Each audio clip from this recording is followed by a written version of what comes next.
Good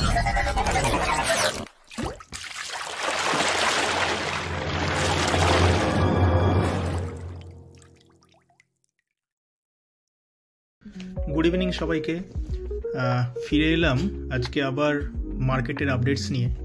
তো খুবই টালবাহানা পরিস্থিতির মধ্যে চলছে আমাদের ইন্ডিয়ান স্টক মার্কেট।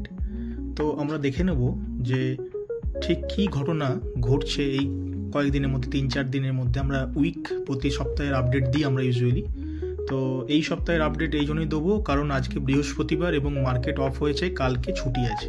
সুতরাং এই সপ্তাহের জন্য মার্কেট কিন্তু এখানেই মোটামুটি শেষ, এবং আগামী সপ্তাহে আমরা মার্কেটের গতি প্রকৃতি নতুনভাবে পর্যালোচনা করব। কিন্তু এই মুহূর্তে দাঁড়িয়ে আমাদের যেটা দরকার সেটা হলো সারা সপ্তাহ জুড়ে ইন্ডিয়ান স্টক মার্কেটে কী কী ঘটনা ঘটলো এবং পরবর্তী পার্সপেক্টিভ কী হতে পারে, এখান থেকে কিভাবে চলবে, এবং নর্মাল ইনভেস্টর যারা আছেন তারা শুধুমাত্র ভয় পাচ্ছেন কি না বা ভয়ের বশবর্তী হয়ে স্টক বিক্রি করছেন কিনা, এই সমস্ত জিনিসপত্র নিয়ে কিন্তু আমরা আলোচনা করব।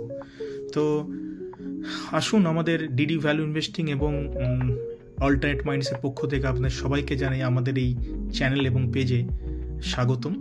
তো প্রথমেই মার্কেট আপডেট দিই, সেটা হলো নিফটি আজকে অলমোস্ট 23,532-এ বন্ধ হয়েছে এবং 26 পয়েন্ট ডাউন। এবং ডেলি হিসেবে যদি আমরা দেখতে পারি যে ডেলি হিসেবে এটা একটা ডোজি ক্রিয়েট করেছে দেখুন, এবং প্রথমবার কিন্তু 200 ডিএমএ এর নিচে মার্কেট এলো। এবং এতদিন যে ওভার প্রাইসড আমরা বলে হিসেবে আসছিলাম যে ওভার প্রাইসড, সেখান থেকে কিছুটা শান্তি হলো মানুষজনের যে অ্যাটলিস্ট 200 ডিএমএ টাচ করছে। এবং আগের দিনই অর্থাৎ বুধবার দিন হচ্ছে 13 তারিখ, 13ই নভেম্বরে কিন্তু এটা অনেকটা অ্যাচিভ করেছে। কিন্তু আজকে অনেকটা স্বস্তি দেবে, যদিও মার্কেট নিচের দিকে ডাউন, এবং মেজরিটি যারা ফিনটেক কোম্পানিজ, তাদের যারা সিকিউরিটিজের যারা ইনচার্জ আছেন এবং যারা এইগুলো অ্যানালাইসিস করেন, তো অ্যানালাইটিক্স বলতে পারেন, তাদের মতামত অনুযায়ী এখান থেকে মার্কেট কিন্তু 10% থেকে 11% অলরেডি ডাউন হয়েছে এবং টপ থেকে, এবং এখান থেকেও 10 থেকে 12% মার্কেট ডাউন হতে পারে। তো সেক্ষেত্রে আমরা কি স্ট্র্যাটেজি নিতে পারি বা স্ট্র্যাটেজি গড়তে পারি, সেটা নিয়ে আমরা আলোচনা করব। তো নতুন খবর যদি বলতে পারি যে 45টা স্টক কিন্তু এই মুহূর্তে এফএনওতে এনরোল্ড হয়েছে। 180-81টার মতো স্টক এতদিন পর্যন্ত এফএনওতে ছিল। তো এই মুহূর্তে 45টা নতুন স্টকও কিন্তু এফএনওতে নতুন এন্ট্রি নিয়েছে, এবং 29 নভেম্বর থেকে কিন্তু এগুলো এফেক্টিভ হবে। তো কিছু ইম্পর্টেন্ট স্টকের ব্যাপারে আলোচনা করব, সেটা হলো আদানি এনার্জি, এবং আদানি গ্রুপেরই আরও 3টে স্টক কিন্তু আছে এই এফএনও গ্রুপের মধ্যে। এবং তার সাথে সাথে সিইএসসি, বিএসসি, জিও ফাইন্যান্সিয়ালের ব্যাপারে বলতে চাইবো এটা যে যখনই দেখা গেল যে জিও ফাইন্যান্সিয়াল এফএনওর মধ্যে আসতে চলেছে, আজকেই জিও ফাইন্যান্সিয়াল 6% আপ হয়েছে কিন্তু। সুতরাং একটা ভালো খবর ইনভেস্টারদের ক্ষেত্রে। আসলে যখন আপনি কোনো প্রবলেমের মধ্যে পড়েন এবং এইরকম টাইপের সবার পোর্টফোলিও লাল হয়, তখন এই ছোটো ছোটো খুশিগুলো আমাদের কিন্তু অনেক বেশি খুশি দেয়, এবং আমরা মনের একটা এক কোণে হয়ে যাওয়ার ব্যাপার থেকে সেখান থেকে কিন্তু অনেকটা বেরিয়ে আসতে সাহায্য করে। অন্ধকার ঘরের কথা আলোচনা করতে পারি আমরা, যে অন্ধকার ঘরে দেখবেন যদি এক কোনো একটা লাইটও থাকে না, তবুও আমরা ফিল করতে পারি যে লাইটটা আছে, কিন্তু যদি অন্ধকার না থাকে সেক্ষেত্রে ওই লাইটটার কিন্তু কোনো এক্সিস্টেন্স নেই। সুতরাং ভালো সময় তখনই আসে খারাপ সময় কেটে গেলে, এবং এই সময়গুলো কিন্তু মানে চক্রের মতো আবর্তন হয়, এবং ডেফিনেটলি পরবর্তীকালে আপনাদের সবাইকে ভালো সময় দিয়ে যাবে। তো আরও দেখে নিই JSW, LIC, টাটা এলএক্সি, জোম্যাটো, এবং সেই বহু বিতর্কিত ইয়েস ব্যাঙ্ক। এবং ইয়েস ব্যাঙ্কে এই মুহূর্তে কিন্তু এফএনও স্টকের মধ্যে পড়ছে, অর্থাৎ এফএনও স্টকে এনলিস্টেড হচ্ছে, যেটা 29 নভেম্বর থেকে এফেক্টিভ হবে। এবং 20 নভেম্বর থেকে আমরা জানি যে একটা ইনস্ট্রুমেন্টের ওপর প্রতি এক্সচেঞ্জের একটা ইনস্ট্রুমেন্টের ওপর একটাই মাত্র এক্সপায়ারি থাকতে পারে উইকলি, অনেকগুলো থাকতে পারে না। তো সেখানে মেজরিটি জায়গায় যাতে ইনভেস্টার লস না করে, সেই জন্য এই জিনিসটা ক্রিয়েট করা হয়েছে। তো আসুন আমরা পরের ঘটনায় একটু চলে যাই। কালকে অর্থাৎ আগামীকাল কিন্তু মার্কেট আমাদের ইন্ডিয়ান স্টক মার্কেট কিন্তু বন্ধ, এবং এই মুহূর্তে দেখলে 2024 সালে প্রায় 16টার মতো হলিডেজ কিন্তু এই মুহূর্তে আছে, এবং পরবর্তী হলিডেজ 20 নভেম্বর অর্থাৎ মহারাষ্ট্র ইলেকশনের দিন আমাদের এক্সচেঞ্জ কিন্তু বন্ধ থাকবে। আজকে এই যে মোটামুটি ধরুন 26 পয়েন্টের একটা ড্রপ হলো এই যে নিফটি, এবং একটা ডোজি ক্রিয়েট করেছে, এখান থেকে যদি মার্কেট গ্রিন ক্যান্ডেল পরে তৈরি করে, মারুবুজু বলুন বা নর্মাল গ্রিন ক্যান্ডেল তৈরি করে, এই ডাউন ট্রেন্ডিং মার্কেট থেকে কিন্তু মার্কেট রিভার্সালের একটা পসিবিলিটি আছে। এবং এখানে যদি আমরা দেখি যে কাপ উইথ হ্যান্ডেল প্যাটার্ন, আমরা একটা অন্য চিত্র দেখতে পারি, সেটা হলো head and shoulder pattern.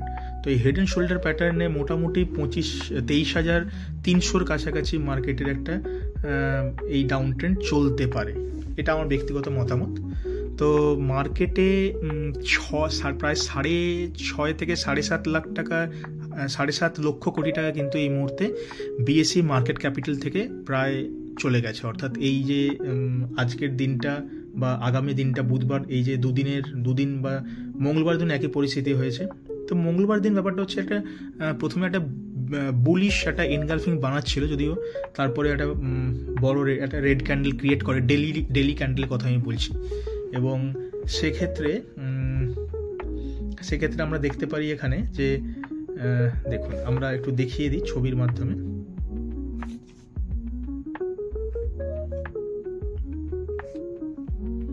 Doji create হয়েছে এখানে তো লাস্টে, এবং 2-3 দিন আগে অর্থাৎ সোমবার দিন মঙ্গলবার দিনের কথা যদি আমরা দেখি, তাহলে একটা ডোজির পরে রেড ক্যান্ডেল হয়েছে এবং মার্কেট নিচের দিকে এসছে, এটাও স্বাভাবিক। এবং যেটা আমরা বলছিলাম যে 200 DM এর নিচে মার্কেট কিন্তু আসা শুরু হয়েছে, এবং এটা অনেকটা স্বস্তির কথা, ভালো জিনিস। মানে আমরা যেই জিনিসটাকে আমরা বলছিলাম যে মার্কেট ওভার ইনফ্লেটেড, সেই জায়গা থেকে কিছুটা জাস্টিফাই আমরা করতে পারবো। তো এই মুহূর্তে কয়েকটা পয়েন্ট আমরা আলোচনা করবো নেবো, ঠিক কী কারণের জন্য মার্কেট এইভাবে এত নিচের দিকে যাচ্ছে। তো প্রথম কথা যদি বলতে হয়, সেটা হচ্ছে সিপিআই অর্থাৎ কনজিউমার প্রাইস ইনফ্লেশন। আমরা প্রাইস ইনফ্লেশন নিয়ে যাদের আইডিয়া নেই, যারা জানেন না, তাদের জন্য বলে রাখি যে আজকে যে টাকাটার দাম 100 টাকা, সেটা পরের বছর কত টাকা বা কত পার্সেন্টেজ বাড়ছে, সেটাই কিন্তু আমাদের ইনফ্লেশন বাড়ছে। অর্থাৎ একই জিনিস কিনতে গিয়ে আমাকে কত টাকা এক্সট্রা দিতে হচ্ছে, বা ওই 100 টাকার দাম কতটা পরের বছর হচ্ছে, সেই যে ইনক্রিজ অর্থাৎ বেড়ে যাওয়া যে পার্সেন্টেজ, সেটাকে আমরা ইনফ্লেশন বলি। তো সহজ সরল কথায় বলতে গেলে প্রায় 5.9%-এর মতো ইনফ্লেশন, লাস্ট ইনফ্লেশন আমাদের রিপোর্ট অনুযায়ী চলছিল। তো এই মুহূর্তে আমরা দেখতে পারি যে ইনফ্লেশনের রেট প্রায় 6.21% হয়ে গেছে। এবং ফুড ইনফ্লেশনের কথা তো না বললেই না, মানে যতই কম বলা যায়, কারণ ফুড ইনফ্লেশন প্রায় এই মুহূর্তে 10.85%, এটা কিন্তু কম পার্সেন্টেজ নয়। এবং এই যে এত ইনফ্লেশনের জন্য আরবিআই পলিসিতে যে রেট কাটের যে ভাবনা চিন্তা করা হচ্ছিল, সেই রেট কাটও কিন্তু নাও হতে পারে। রেট কাট যদি না হয়, তাহলে স্টক মার্কেটের এই যে নিচের দিকে যাওয়ার প্রবণতা বলুন বা টেন্ডেন্সি বলুন, এটা কিন্তু রয়ে যাবে, এবং এই জন্যেই কিন্তু মার্কেট একটা বড় মানে আপওয়ার্ড মুভমেন্ট নিতে প্রিভেন্ট করছে। তো যাই হোক, তো সেকেন্ড পয়েন্ট যদি আমরা বলি যে কনজিকিউটিভ এফআইআই সেলিং, এফআইআই তো আমরা দেখছি যে এই মুহূর্তে দাঁড়িয়ে মানে 33 কনজিকিউটিভ ডেজ সেল করেছে। এবং তার সাথে সাথেও আমরা আগের দিনও দেখলাম যে বুধবার দিনে সেখানে রিটেল পাবলিকটা কিন্তু একটা সেল করেছে। রিটেল পাবলিকদের একটা বলতে পারি যে একটা প্যানিক সেলিংয়ের একটা সিচুয়েশন ক্রিয়েট হয়েছে। এবং এতদিন ধরে 33টা কনজিকিউটিভ ডে ধরে যখন মার্কেট ডাউনের দিকে যাচ্ছে দেখতে পাচ্ছে এবং এফআইআই সেলিং করছে, নিজেদেরকে ঠিক রাখাই কিন্তু এখানে সব থেকে বড় একটা চ্যালেঞ্জ আমাদের কাছে। তো মাঠে কামড়ে পড়ে থাকতে হবে। স্টক মার্কেট তাদের জন্য নয় যারা প্রতিদিন 10 টাকাকে 10 লাখ টাকা করতে এসছে, এটা তাদের জন্য স্টক মার্কেট যারা 10 টাকা নিয়ে আসলেও তারা মনে করে যে 10 টাকার মানে 9 টাকা কখনো হয়ে যাবে না। 10 টাকাটা আমার 10 টাকা থাকতে পারে, 11 টাকা হতে পারে, 12 টাকা হতে পারে, কিন্তু 10 টাকাটা যেদিন পিছন দিকে গিয়ে 8 টাকা 9 টাকা হচ্ছে, সেদিন আমাদের বুঝতে হবে যে কোথাও একটা প্রবলেম আমাদের মধ্যে চলছে এবং সেই জায়গাটা ডেফিনেটলি রেকটিফাই করতে হবে।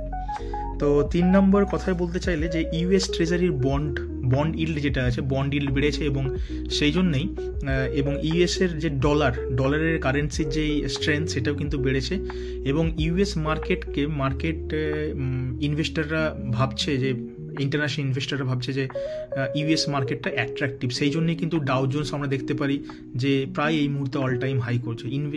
সেই জন্যেই অর্থাৎ যারা ইন্টারন্যাশনাল ইনভেস্টররা তারা কিন্তু ইন্ডিয়ান মার্কেট ছেড়ে ইউএস মার্কেট বলুন বা চায়না মার্কেট বলুন এগুলোতে ইনভেস্ট করতে ভালোবাসছে এই মুহূর্তের জন্য। যদিও এটা আমরা যেটা কথাটা বলছিলাম বারবার করে যে 200 DM এর নিচে মার্কেট এসছে এবং এখান থেকে ইনভেস্টার কিন্তু ডেফিনেটলি আসবে, আজ না হলে কাল। তো মহারাষ্ট্র ইলেকশন আছে 20 তারিখ, মহারাষ্ট্র ইলেকশনের জন্য আমাদের স্টক মার্কেট ছুটিও থাকে।